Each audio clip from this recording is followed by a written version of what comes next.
Portland Seed Fund will be a $2 to $3 million fund. We're hoping to get to 3, and it's a 2-year active investment period. We'll be investing in approximately 25 companies during that time. And it's initially a $25,000 investment, and it comes with strings attached. And those strings are this 90-day program. You know, you can choose your word: boot camp, incubator. A lot of good stuff's going to happen. So after the 90 days, there's a demo day, which is, you know, not atypical, and we'll be lining up. We've already got commitments from, you know, VCs, angels, acquirers who will be part of that. And the whole idea, of course, besides giving the experience of pitching to real investors, is to actually, you know, get the Yenta. You know, we're sort of Yentas at that point, helping connect our companies to their best future partners, investors, etc.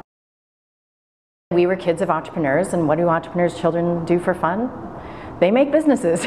So we had this kind of, you know, looking back, pretty idyllic, almost a Little Rascals type block.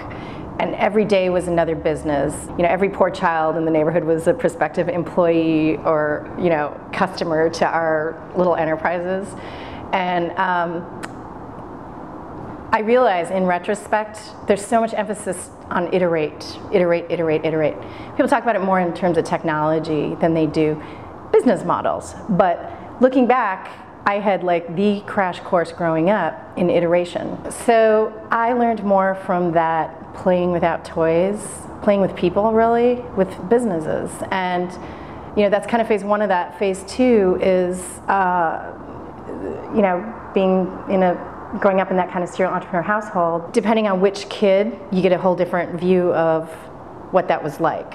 And I was the last, so my dad was pretty sure the business was going to work. So we didn't feel as poor as like my sister and brother did, but he put everything in. You know, we were all in.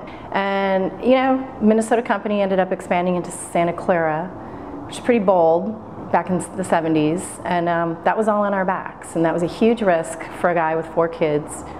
And that's just the risk appetite, I think, that you grow up with. You think that's normal. And my dad was served on a lot of boards. He angel invested and would talk at the dinner table about the power of, you know, improving lives really through business. And that's a core value. Anytime we have a chance to say, put your money where your mouth is, that's a good chance for us all to raise the bar. So a little bit of capital with strings attached is a way to say, oh, that's great that you've got this idea. Well, how about $25,000 to $50,000 to give it a shot and see if you've really got anything?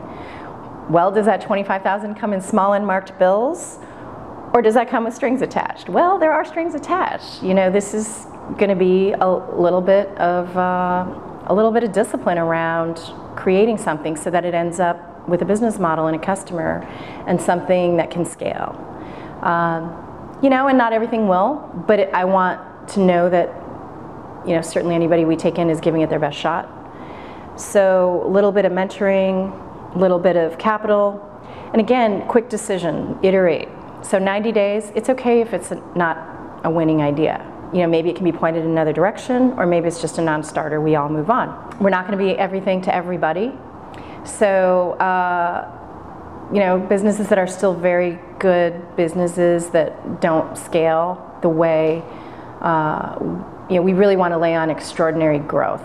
And we're defining that a little loosely, but in terms of jobs, in terms of, you know, revenues and margin and profit and all those normal things. But, you know, we are interested in really investing in good companies to keep them here too. So a company, say, that is just throwing off good annual growth, that wouldn't be an angel or venture typical target.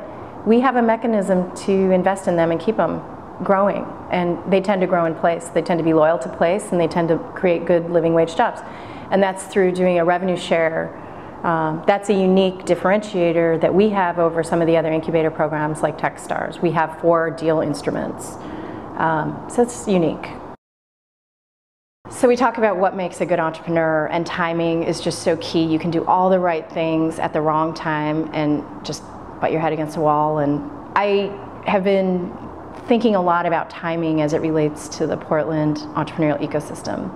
And it's really important to know when you're at a time to make big things happen. We are at this time.